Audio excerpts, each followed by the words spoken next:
¿Qué es lo que provoca el movimiento del instrumento radiestésico? En este episodio charlaremos sobre diversas hipótesis, tratando de descifrar esta incógnita.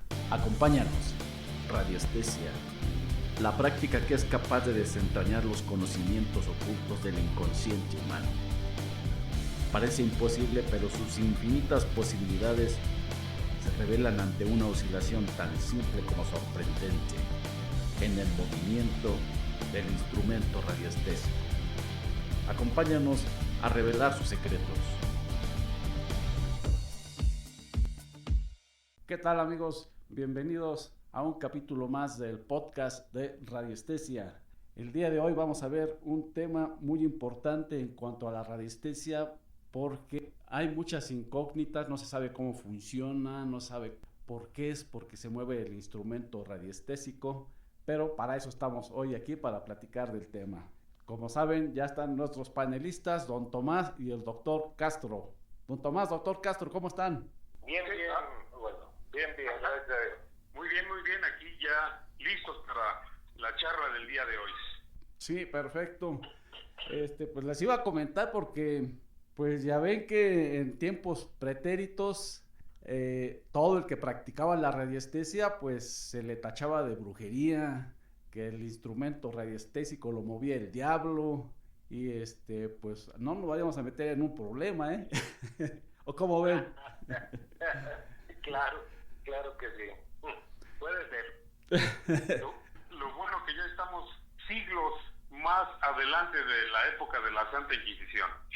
Bueno, y sobre todo ya adelantó la ciencia, ya hay más conocimientos, ya la persona común tenemos la noción de cómo funciona la electricidad, de cómo funciona la mecánica. Entonces, pues, ¿qué me pueden comentar? ¿Qué piensan? ¿Qué es lo que mueve las varillas? ¿Qué fuerzas intervienen? Caray, pues yo tengo pocos conocimientos de eso, soy sincero. Para mí, mi criterio tan pequeño en ese aspecto no es nada más que la mente. La mente es la que pues hace todo el trabajo. Eso es lo que yo pienso o creo, porque no soy estudioso yo. Es más, ahora que me dijeron que de eso se iba a tratar esto, pues no me dio por leer un poco, porque no iba a captar todo en una semana, no podía y no lo hice. No sé, el doctor debe tener una explicación más vasta a este tema. Usted, a ver, doctor, y usted o algo Sí, también, don Tomás. usted también puede también, aquí sí que los dejo en sus manos este tema, así completo. Pues a ver, bueno, sí, por ahí tenemos algunos comentarios, pero doctor, ¿usted qué piensa? ¿A qué fuerza se debe el movimiento del instrumento radiestésico, sea cual sea? Pues esta pregunta es tan antigua como desde el tiempo mismo en el cual tenemos nociones de la radiestesia. El siglo pasado, un físico francés se dedicó de tiempo a estudiar y a investigar qué era lo que generaba el movimiento del péndulo, de los instrumentos radiestésicos. Entonces, se dio a la tarea de investigar y hacer experimentos con los cuales creó dispositivos para verificar que efectivamente el fenómeno radiestésico se daba a cabo mediante un impulso. Ese impulso es lo que posteriormente se dio a conocer como el biomagnetismo. Esto es, existe la teoría de que todos los cuerpos que están en el mundo, en la creación, emiten una radiación. Hasta cierto punto, bueno, una radiación, antes le llamaban magnetismo, una radiación que emite todos los cuerpos. Entonces, este físico empezó a investigar cómo era posible que todos los cuerpos, desde una moneda, una piedra, cualquier objeto que ustedes puedan imaginar, generan una radiación, y esta radiación es primero percibida por el cuerpo humano. El cuerpo humano es una antena orgánica, y la varilla y el péndulo son el instrumento que amplifica esa pequeñísima radiación. Entonces, el ser humano con nuestro pensamiento programamos la intención y para posteriormente decodificar esa señal y podernos manejar y saber qué es lo que estamos detectando o qué es lo que estamos logrando buscar. Entonces, en sí, este físico, con los experimentos que hizo, llegó al resultado de que todos los cuerpos emiten un campo magnético, y ese campo magnético, dependiendo la densidad del material y la cantidad, puede ser detectado por el individuo radiestesista. Sí, doctor. Esa es la teoría principal. La teoría principal que maneja este físico. Ahora, bueno, como nota, esta persona es un físico francés que se llama Yves Rocard.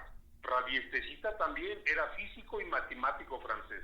Entonces, él fue el que se dio a la tarea, fue de los primeros científicos que se dieron a la tarea de investigar por qué se daba el fenómeno radioestésico, qué lo generaba. Posteriormente esto lo tomó la escuela rusa, donde ahí también nació otro concepto también que tiene que ver con el biomagnetismo también. Entonces, pues básicamente ahorita a estas alturas la teoría más común es que todos los cuerpos generan un campo electromagnético con una carga eléctrica de cierta resistencia, de ciertos que se pueden medir en Gauss.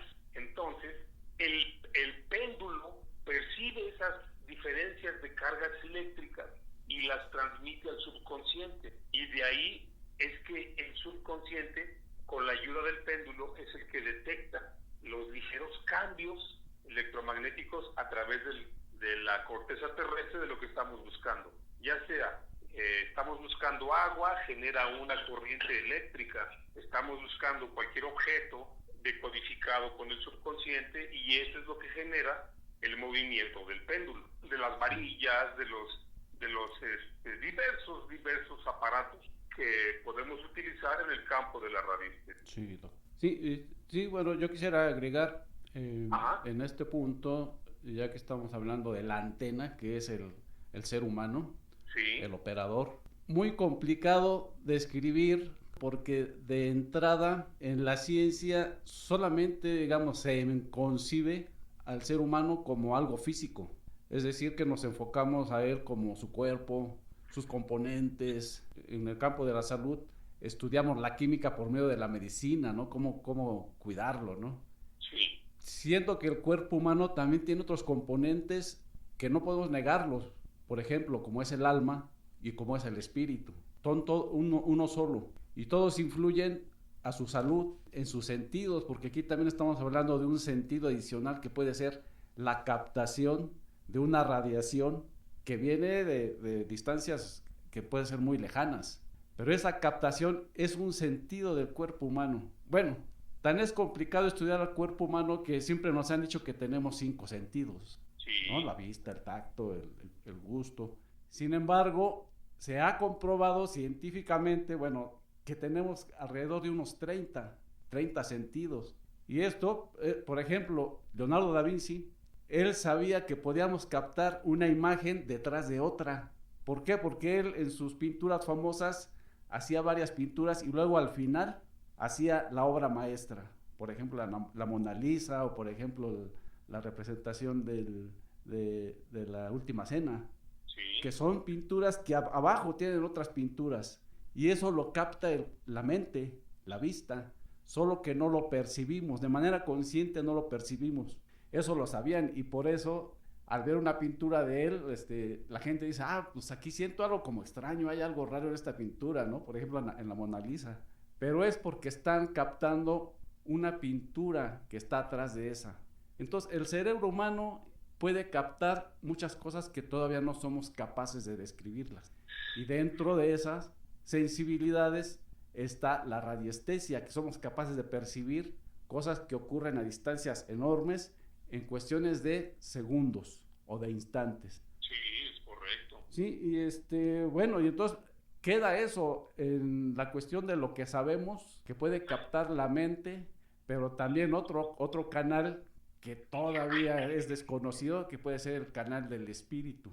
Eso normalmente entra dentro del campo de la fe, dentro del campo de las creencias, en el que las religiones pues han hecho su nicho realmente en cuanto a la descripción o estudio de estos fenómenos. Sí, es verdad. El campo de la radiestesia es tan amplio y el mecanismo hasta ahora todavía tan desconocido, que precisamente estas pláticas son las que nos están ayudando a descubrir, sin crear controversia, sí, para tratar de lograr el entender que cómo funciona este sistema, pero más que sistema es una habilidad que todos tenemos y tenemos la capacidad de desarrollar. Como decía don Tommy, es cuestión de practicar y practicar y practicar, como lo platicábamos en el capítulo anterior. ¿Cuánto tiempo estuvo él practicando, usted, yo, para poder lograr esta habilidad y desarrollar uno de estos sentidos? Sí, claro. Bueno, y sobre todo tomar en cuenta, por ejemplo, el cuerpo humano, en su parte física, también está sometido a las leyes de la materia, porque a fin de cuentas también nuestra parte física es materia, ¿no?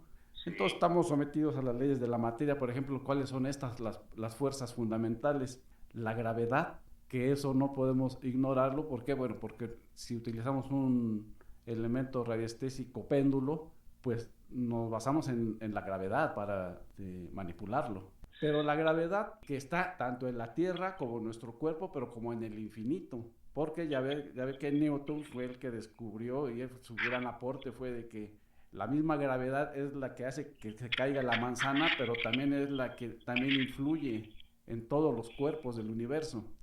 Entonces, ¿qué quiere decir esto? Que la gravedad está presente en todo el universo y es infinita.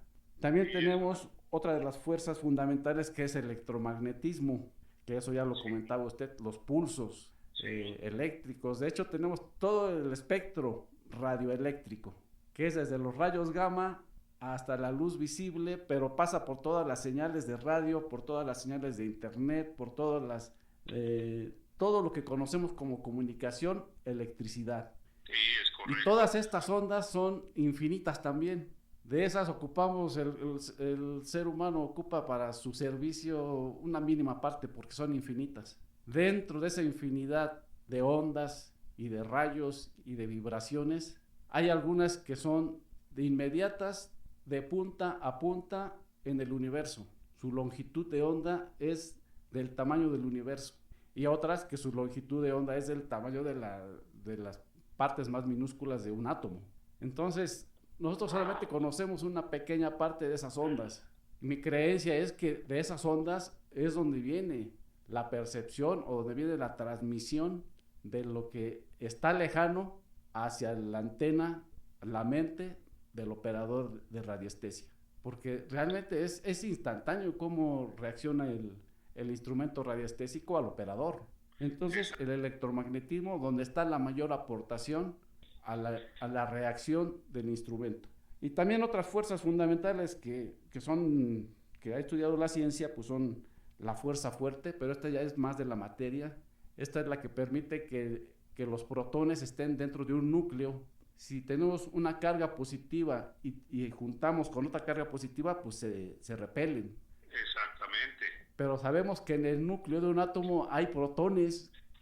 Entonces lo que hace que se mantengan unidos y que no se haga un caos en la materia del universo es precisamente esa fuerza, que aunque se repelen los mantiene unidos. Entonces esto aparece en cada uno de los átomos que existen en el universo, pero esa fuerza pues más bien es de la materia. No creo que influya mucho en el movimiento radiestésico. Y hay otra que es la fuerza débil, que es la que nos permite, por ejemplo, que genere la energía atómica, porque permite que salgan algunos átomos y que generen ese tipo de energía. O sea, no es tan fuerte como la energía fuerte, pero sí permite que se libere energía. A eso se le llama fuerza débil.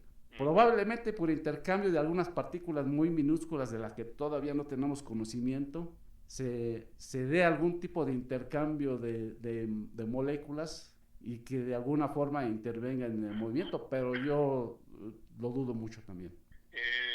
En alguna ocasión platicaba yo con el padre Luis Guérula, y él tenía una teoría que decía que todos los objetos que están creados se unen uno con otro a través de estos lazos invisibles electromagnéticos. Y es la mente del ser humano la que puede sintonizar esas finas líneas que irradian, y esta es una teoría que nos dice que de esta manera funciona la radiestesia. Por ejemplo, don Tommy, usted que lleva ya tanto tiempo también en esto, quiero preguntarle, cuando usted está, bueno, es muy diferente manejar la teleradiestesia en escritorio y estar en campo abierto, pero cuando usted está en campo abierto y está trabajando y caminando con el péndulo con el péndulo, que es lo que usted maneja más, ¿verdad? Sí, señor. ¿Qué reacción de manera inconsciente es la que percibe usted en su cuerpo? Por ejemplo, algunas personas mencionan, vaya, voy a hacer uso de este refrán, de esta expresión popular, que todos los vellitos del cuerpo se levantan, se erizan. Es porque en ese momento el cuerpo está recibiendo una descarga eléctrica o electricidad estática. Usted que ha estado en campo abierto o cuando está en escritorio, ¿cómo reacciona su cuerpo ante diversas, cuando va usted caminando, cuando va usted, o sencillamente cuando está usted prospectando en escritorio? Su pregunta, doctor, sí, como el comentario de la vez pasada del cansancio, sí, aquí en esto, pues yo no me explico por qué pasan las cosas en mi cuerpo, por qué pasa, por qué detecto, por qué hago, porque no siento nada. Uh-huh. Yo bajo una imagen de Google, sí, de una mina o que ando buscando, yo bajo una imagen y hay cerros. Entonces, es un pequeño ejemplo.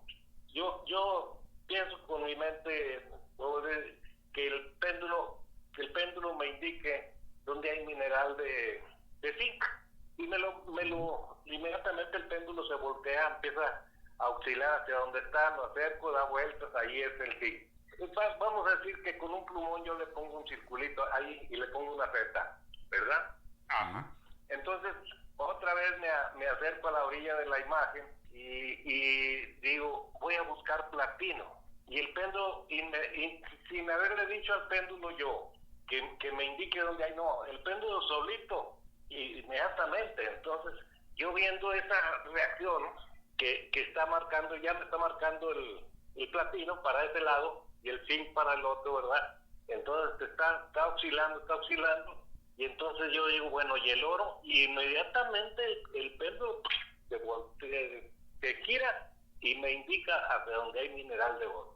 Eso yo no me lo puedo explicar, no sé cuál es la razón, pero ni en campo abierto, ni en el escritorio siento nada yo, doctor, y usted, Waldo. No siento nada, no siento nada, absolutamente nada. La única, ahorita que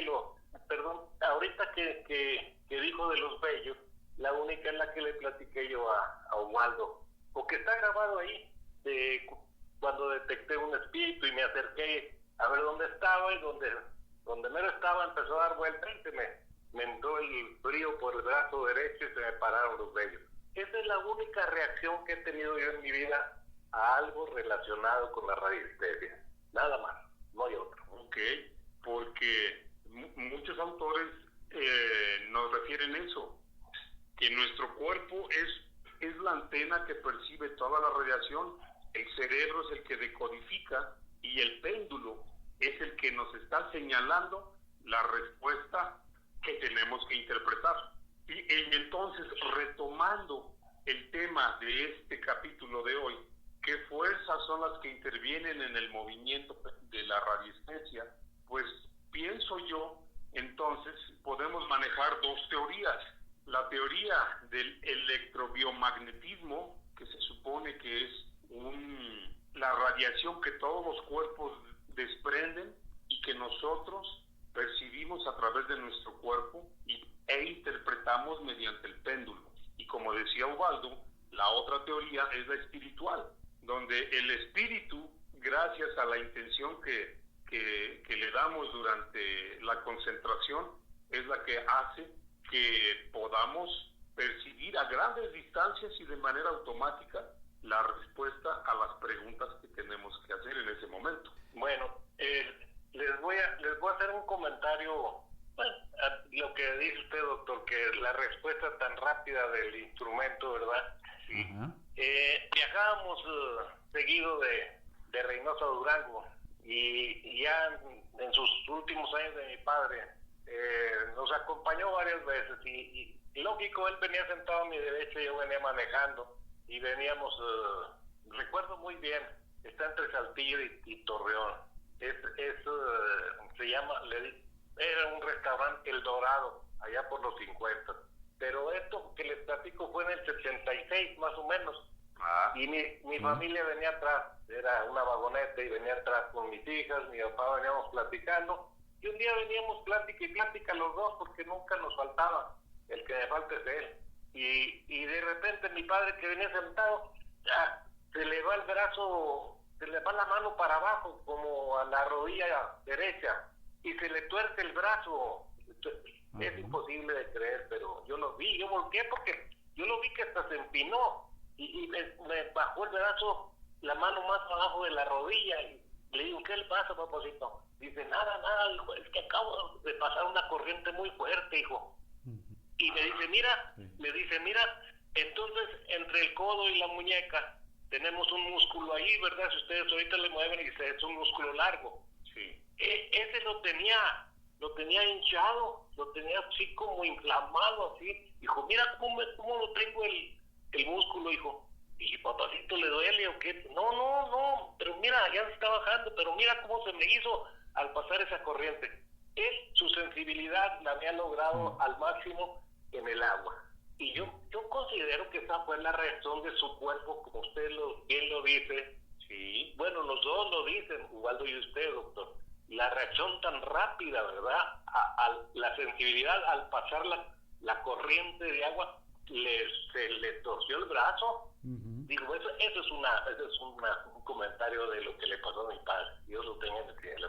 Sí. Pero es una anécdota muy interesante, porque de viva voz, usted que lo vio, estamos entonces comprobando que el cuerpo reacciona a ese campo magnético que generó el agua en movimiento.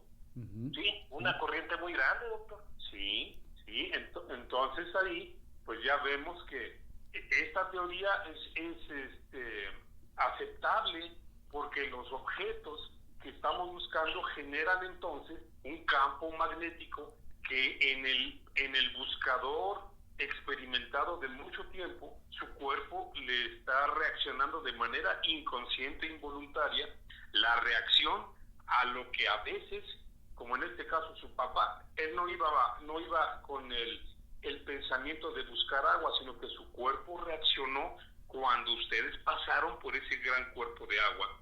Así es, sí. Así, exactamente. Sí, yo creo que en este punto siento que hay que recalcar de que tiene que tener en su mente o en su memoria lo que está buscando. De ahí que sea muy importante el factor memoria, o lo que tiene ya registrado en su cerebro cada persona. ¿Por qué? Porque si yo no tengo la noción de lo que es oro o la noción de lo que es zinc, sería muy difícil para mí buscar, porque no tengo la noción. De ahí que muchas veces cuando se busca a personas, se les solicita de que se les dé una fotografía o un nombre para que eso quede registrado en la mente del buscador o del operario para que pueda buscar. Ahora, en este campo, entre más memoria, o sea, mientras más registros tenga en su mente el buscador, como que tiene más herramientas para hacer una búsqueda más efectiva. Sabemos que la memoria del ser humano es muy vasta, incluso hasta se comenta de que cuando muere uno, en cuestión de fracción de segundos, pasamos toda nuestra vida en nuestro cerebro. O sea, nuestras memorias, nuestro cerebro es maravilloso. Pero sí, yo recalcaría que tendríamos que tener en la mente lo que se va a buscar para poder hacer una búsqueda efectiva? Hay un radiestesista, bueno, ya falleció, era un radiestesista español, que hay muchos radiestesistas en todo el mundo. Bueno, este radiestesista era español y era sacerdote. Ahora, hay muchos radiestesistas, sacerdotes que practican la radiestesia. Esto lo digo como comentario de que la radiestesia no es una práctica, una mala práctica, como algunos la han querido satanizar.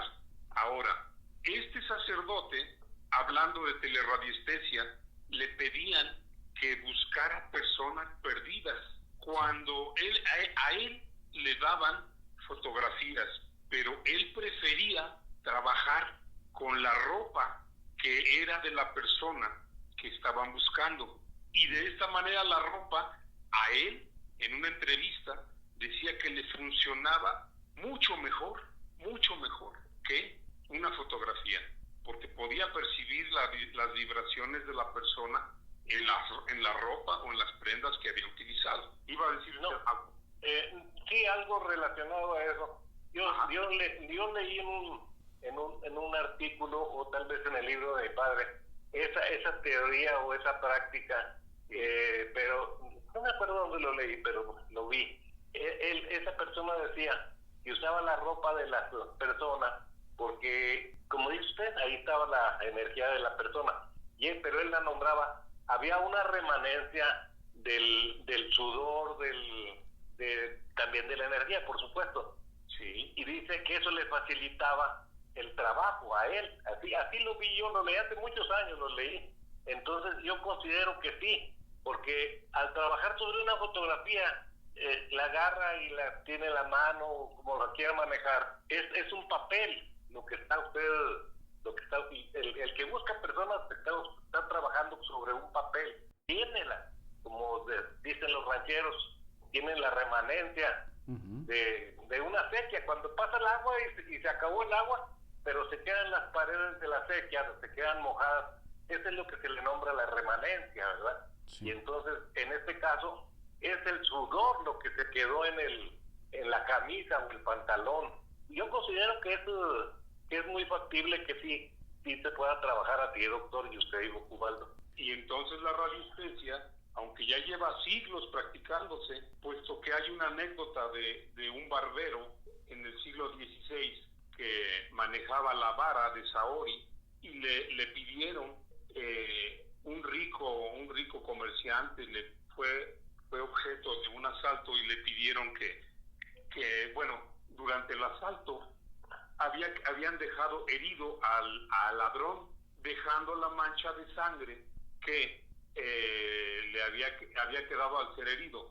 Sin embargo, se llevó joyas y se llevó parte del dinero que tenían. Mandaron llamar a este barbero y ya con la sangre coagulada, tomó esa sangre y empezó a caminar hacia donde lo llevaba el péndulo, llegando a la casa, una casa muy pobre, donde ahí estaba el autor del robo y tenía las joyas en su poder. Pero como era una época muy lejana donde la Santa Inquisición estaba encima de los hechiceros, de los brujos adivinos, parece que lo quisieron enjuiciar, porque la radiestesia antes era considerada una práctica maligna, una práctica satánica. Pero bueno, esto viene a qué? A esta anécdota de la sangre, de que entonces estamos trabajando con partículas, como decía usted, Ubaldo, con partículas que ahora, al día de hoy, podemos entonces deducir que son los electrones los que, al estar en un mismo campo de un objeto, pueden ser sintonizados por la fuerza del pensamiento. No sabemos cómo, todavía no sabemos cómo, pero lo que sí sabemos es que funciona. O sea, no sabemos cómo, pero funciona. Pero funciona, ¿sí? Estamos sobre tiempo. Si gustan algún comentario para cerrar con este interesante tema. No, pues yo comentarios no tengo en esto que estamos platicando. A ver, el doctor que nos dé una despedida ahí. ¿Alguna anécdota, doctor, que nos pueda platicar? ¿Algo ustedes respecto a eso? Pues para todas las personas que nos escuchan, los que somos amantes de la radiestesia, como decía en el comentario anterior, y como decía Galileo Galilei, cuando fue enjuiciado por la Santa Inquisición al decir que la Tierra giraba alrededor del Sol, y cuando la idea en aquellos años era de que el Sol giraba alrededor de la Tierra. Entonces, en estas palabras, cuando Galileo Galilei fue sentenciado por la Santa Inquisición, que no le hicieron nada, pudo salir adelante, pero dijo él al final, y sin embargo se mueve, dando a entender que no importa que lo enjuiciaran, no importa que lo castigaran, no importa que lo torturaran, él decía afirmativamente, y sin embargo se mueve, dando a entender que la Tierra era la que se movía alrededor del Sol. Sí. Yo podría concluir esto como que no sabemos cómo, pero y sin embargo funciona. Funciona. ¿Sí? De alguna forma le queremos dar una explicación teórica a algo que no la tiene, pero aquí lo importante y la parte principal es de que funciona y da resultados. Es correcto, sí. Miren, bueno, a ver si se vale, ¿verdad? Interrumpir. Claro. Adelante. Estoy tratando de hacer el experimento aquí, en vivo con ustedes, con mi hijo, la ropa de mi hijo, y exactamente, tengo una cachucha que él usa todos los días. Ya ve que ahora usan cachuchas, a mí no me gustan, pero todos usan, y con esa cachucha me está indicando de dónde está él. Hágalo, doctor, funciona. Muy buen experimento, ya es un experimento que ya nos pasó aquí. Pues bien, doctor Don Tomás, llegamos al término de este episodio interesante y les invitamos, amigos, a que se suscriban al podcast. Hasta la próxima.